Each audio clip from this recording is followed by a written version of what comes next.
चलिए जानते हैं देश और दुनिया के सिलेक्टेड काम की और महत्वपूर्ण 50 बड़ी खबरों को सिर्फ 10 मिनट में। पर अभी तक आपने इस वीडियो को लाइक नहीं किया है तो लाइक कर दीजिए। प्रधानमंत्री नरेंद्र मोदी ने अयोध्या में स्टेशन महर्षि वाल्मीकि अंतर्राष्ट्रीय एयरपोर्ट का किया उद्घाटन। बोले, आज यहाँ प्रगति का उत्साह है, कुछ दिन बाद परंपरा का उत्सव होगा। कहा, अयोध्या में हो रहे निर्माण हर राम भक्त के लिए भगवान के दर्शन को और आसान बनाएंगे।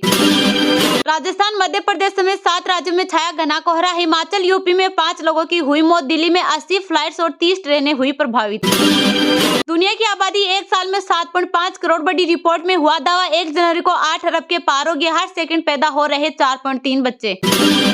राम मंदिर की प्राण प्रतिष्ठा में शामिल नहीं होंगे माकपा नेता सीताराम येचुरी। भाजपा पर लगाए राजनीतिकरण का आरोप। माकपा नेता ने सुप्रीम कोर्ट को दी दुहाई। मेजर शैतान सिंह का मेमोरियल ध्वस्त। मल्लिकार्जुन खड़गे ने उठाए सवाल। कहा, क्या यह सच नहीं कि जवानों का सर्वोच्च बलिदान देश का गौरव।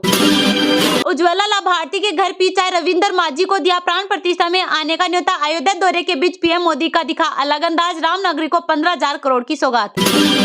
भगवान राम को अपना उम्मीदवार बना देगी भाजपा। संजय राउत बोले, मंदिर उद्घाटन में पॉलिटिक्स, खूब रैलियां और प्रचार हो रहा, इसमें पवित्रता नहीं। राजस्थान में मंत्रियों का शपथ ग्रहण। किरोड़ी लाल मीणा, राज्यवर्धन राठौर, गजेंद्र सिंह सहित 5 कैबिनेट मंत्री बने। 15 दिसंबर को भजनलाल शर्मा ने मुख्यमंत्री और दिया कुमारी और प्रेमचंद भैरवा ने बतौर उप मुख्यमंत्री शपथ ली थी।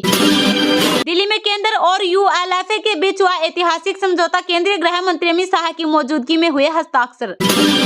नए साल से पहले भारत में कोरोना ने पकड़ी रफ्तार। देश में मिले 743 नए के 7 लोगों की हुई मौत। एक्टिव केसों की संख्या बढ़कर 3,997 हुई। रामलला की प्राण प्रतिष्ठा में सोनिया मल्लिकार्जुन खड़गे का जाना तय नहीं। कांग्रेस नेता जयराम रमेश ने कहा, सही समय आने पर पार्टी फैसला करेगी। पीएम मोदी बोले, आर्टिकल 370 हमेशा के लिए चला गया। जम्मू एंड कश्मीर के लोग अपनी तकदीर लिखने को आजाद। विकसित भारत के लिए ज्ञान का दिया फॉर्मूला। बीजेपी संग जाने का फैसला बिहार के सीएम नीतीश कुमार का होगा। दिल्ली में सीएम की बैठक के बाद बोले देवेश ठाकुर, झारखंड, यूपी और हरियाणा में होगी रैली। भूपेश बघेल, रमन सिंह सरकार विवादों में रहे। 6 विभाग मंत्री कोई और थे, पर आरोपों की आज सीएम हाउस तक पहुंची। इस बार वैन मैन शो नहीं। जैसे ही मैंने पोस्ट देखा, सरलोक पोस्ट पर विवाद के बाद असम के सीएम हेमंत बिस्वा शर्मा ने मांगी माफी। असदुद्दीन ओवैसी ने साधा निशाना। हनुमान चालीसा के पाठ से गुंजा विमान। जमीन से लेकर आसमान तक राम ही राम। अयोध्या एयरपोर्ट पर दिखा भव्य नजारा। वीडियो आया सामने। पीएम मोदी की वजह से अयोध्या पर ध्यान दिया गया। मॉरिशस के सांसद बोले, भगवान राम के जन्म स्थल पर बना मंदिर, मुझे पीएम पर है गर्व। पीएम मोदी ने की देशवासियों से अपील। कहा, 22 जनवरी को न बनाए अयोध्या आने का मन। अयोध्या में सबका पहुंचना बहुत मुश्किल है, इसलिए देश भर के राम भक्तों को ही बुलाया गया है। भजनलाल कैबिनेट। बीजेपी ने टीटू को मंत्री बनाकर खेला बड़ा दाव। चौंक गई कांग्रेस। उत्तर प्रदेश के मुख्यमंत्री योगी आदित्यनाथ ने शनिवार को प्रधानमंत्री नरेंद्र मोदी के अयोध्या दौरे की सराहना करते हुए कहा, जिस भव्यता से प्रधानमंत्री का स्वागत हुआ वह नए भारत की नई अयोध्या का दर्शन कराता है। लोग सुलभ रेल यात्रा चाहते हैं या शहंशाह के भूत के साथ की तस्वीर। कांग्रेस नेता राहुल गांधी ने मोदी सरकार पर बोला हमला। अयोध्या में 22 जनवरी को ननिहाल के सुगंधित चावल से रामलला को लगेगा भोग। 300 टन चावलों से भरे 11 ट्रकों को रवाना करेंगे छत्तीसगढ़ के सीएम विष्णुदेव साय। ब्रिक्स में शामिल नहीं होगा अर्जेंटीना। चीन ने सदस्यता के लिए सपोर्ट किया था। नए राष्ट्रपति बोले, वो हत्यारे हैं, उनके साथ काम नहीं करेंगे। बीजेपी सांसद सनी देओल ने इलाके में न संसद में। एमपी बिट्टू ने जारी किया पंजाब के सांसदों का रिपोर्ट कार्ड। हाजिरी सवाल में हरसिमरत से पीछे सुखबीर। श्री राम सिर्फ हिंदुओं के भगवान नहीं बल्कि पूरे विश्व के हैं। भगवान राम मंदिर के उद्घाटन से पहले जम्मू कश्मीर के पूर्व सीएम फारूक अब्दुल्ला ने दिया बड़ा बयान। पीएम मोदी बोले, तेजस्वी यादव को सीएम बनाना चाहते थे। ललन सिंह जेडीयू के 12 से 13 विधायक तोड़ लिए थे। सीएम नीतीश को पता चला तो अध्यक्ष पद छीना। गुजरात सीआईडी की फ्रांस रिटर्न फ्लाइट के 20 यात्रियों से की पूछताछ। सभी ने कहा, हम घूमने जा रहे थे। पुलिस ने किया दावा। पैसेंजर ने एजेंट को रुपए 1.25 करोड़ चुकाए। कई साल तक लटकाया गया राम मंदिर का काम। 22 जनवरी से अपने घर में रहेंगे रामलला। केंद्रीय गृह मंत्री अमित शाह ने दिया बड़ा बयान। डिप्टी सीएम साव के पास पीडब्ल्यूडी शर्मा बने गृह मंत्री। छत्तीसगढ़ में साय कैबिनेट में विभागों का हुआ बंटवारा। ब्रज मोहन को मिली शिक्षा। ओपी अब वित्त मंत्री। तीस्ता पर चीन के प्रस्ताव पर भारत के हितों का ध्यान रखेगा बांग्लादेश। ड्रैगन ने नदी पर विकास कार्य में सहयोग की रखी है पेशकश। दुर्भाग्यपूर्ण है कि सीएम ऐसा सोचते हैं। 22 नई गाड़ियां खरीदने वाली सीएम रेवंत रेड्डी की टिप्पणी पर बीआरएस नेता के कविता ने किया हमला। 22 जनवरी को होगी प्राण प्रतिष्ठा। अयोध्या की राम मंदिर को महकाएंगे भोपाल के फूल, यहाँ की नर्सरी से जाएंगे 5 प्रकार के फूलों के 35,000 से ज्यादा पौधे। राम मंदिर को लेकर दीपेंद्र ने बीजेपी पर किया अटैक, हुड्डा बोले राम सबके बीजेपी राजनीति न करे, बिना निमंत्रण भी 21 को अयोध्या जाएगी कांग्रेस। पाकिस्तान में पोलियो का कहर, कराची हैदराबाद समेत 4 जिलों में मिला वायरस, स्वास्थ्य मंत्रालय ने जारी किया सतर्क रहने का अलर्ट। भारत पाकिस्तान के बीच प्रत्यार्पण संधि नहीं, हाफिज सईद को भारत को सौंपने की मांग पर पाक ने दिया जवाब, भारत ने कहा था आतंकी हमारे लिए वांटेड। होशियारपुर विपसेना केंद्र से लौटे दिल्ली के सीएम, पंजाब के मुख्यमंत्री रहे साथ, अरविंद केजरीवाल बोले साधना से मिलती है शांति।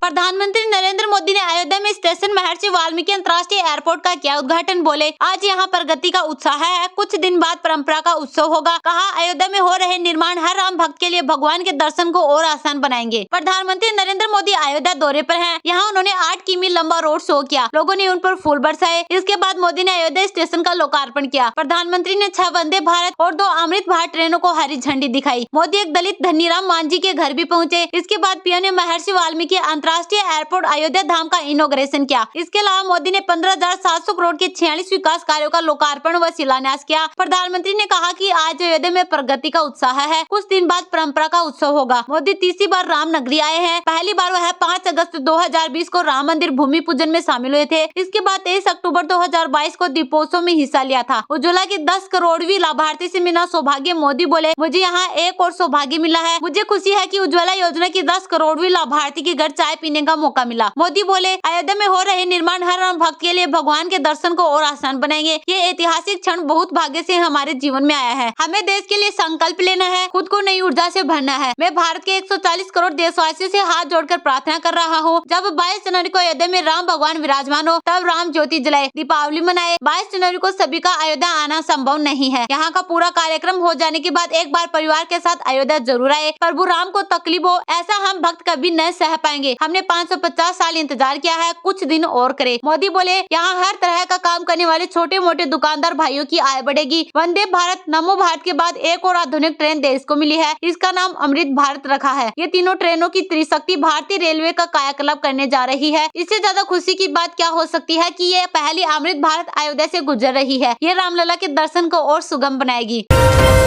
राजस्थान में मंत्रियों का शपथ ग्रहण, किरोड़ी लाल मीणा, राज्यवर्धन राठौड़, गजेंद्र सिंह सहित 5 कैबिनेट मंत्री बने। 15 दिसंबर को भजनलाल शर्मा ने मुख्यमंत्री और दिया कुमारी और प्रेमचंद भेरवा ने बतौर उप मुख्यमंत्री शपथ ली थी। राजस्थान में सीएम भजनलाल शर्मा के मंत्रिमंडल का विस्तार हो रहा है। मंत्रिमंडल में पहली बार और दूसरी बार चुने गए विधायकों को शामिल किया जा सकता है। 15 दिसंबर को भजनलाल शर्मा ने बतौर मुख्यमंत्री और दिया कुमारी और प्रेमचंद भेरवा ने बतौर उप मुख्यमंत्री शपथ ली थी। सिरोही विधानसभा सीट से जीत दर्ज करने वाले ओटाराम देवासी ने राज्य मंत्री के रूप में शपथ ली। यह 2008 में पहली बार विधायक बने थे। गौतम कुमार, जाबर सिंह खर्रा और हीरालाल नागर ने स्वतंत्र प्रभार राज्य मंत्री के रूप में शपथ ली। कैबिनेट विस्तार में मंत्री के रूप में हेमंत मीना, कन्हैयालाल चौधरी, सुमित गोदारा और संजय शर्मा ने शपथ ली। 9वें मंत्री के रूप में जोराराम कुमार ने शपथ ली। सुमेरपुर सीट से विधायक चुने गए हैं। मदन दिलावर, जोगाराम पटेल और सुरेश सिंह रावत ने भी शनिवार को राजस्थान के कैबिनेट मंत्री के रूप में शपथ ली है। वह उदयपुर के जाडोल सीट से चौथी बार विधायक निर्वाचित हुए। बाबूलाल खराड़ी ने कैबिनेट मंत्री के रूप में शपथ ली है। मंत्रिमंडल में गजेंद्र सिंह खीवसर, बाबूलाल खराड़ी, मदन दिलावर को भी मिली अहम जिम्मेदारी। राजस्थान कैबिनेट मंत्री के रूप में शपथ ली। बीजेपी विधायक राज्यवर्धन राठौड़ ने कैबिनेट मंत्री की शपथ ली। बीजेपी विधायक डॉक्टर किरोड़ी लाल मीणा ने कैबिनेट मंत्री की शपथ ली। कैबिनेट विस्तार पर राजस्थान बीजेपी नेता राजेंद्र राठौड़ ने कहा, सभी वर्गों का प्रतिनिधित्व करने वाला मंत्रिमंडल होगा और राजस्थान की सभी आकांक्षाओं को पूरा करने में सक्षम होंगे। मंत्रिमंडल का पर्याप्त आकार होने वाला है।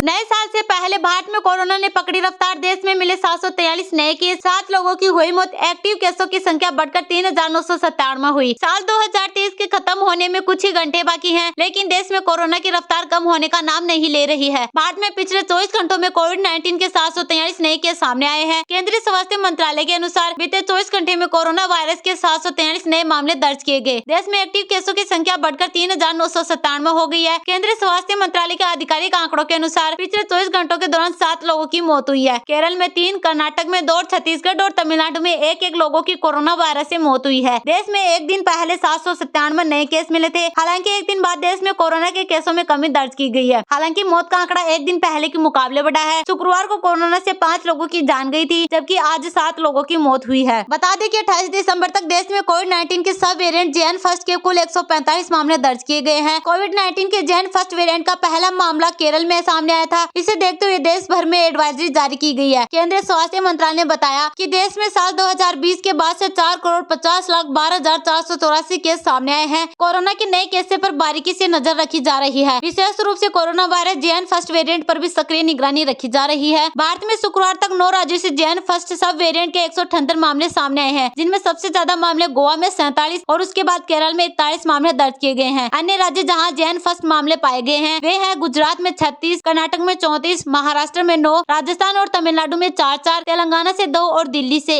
1।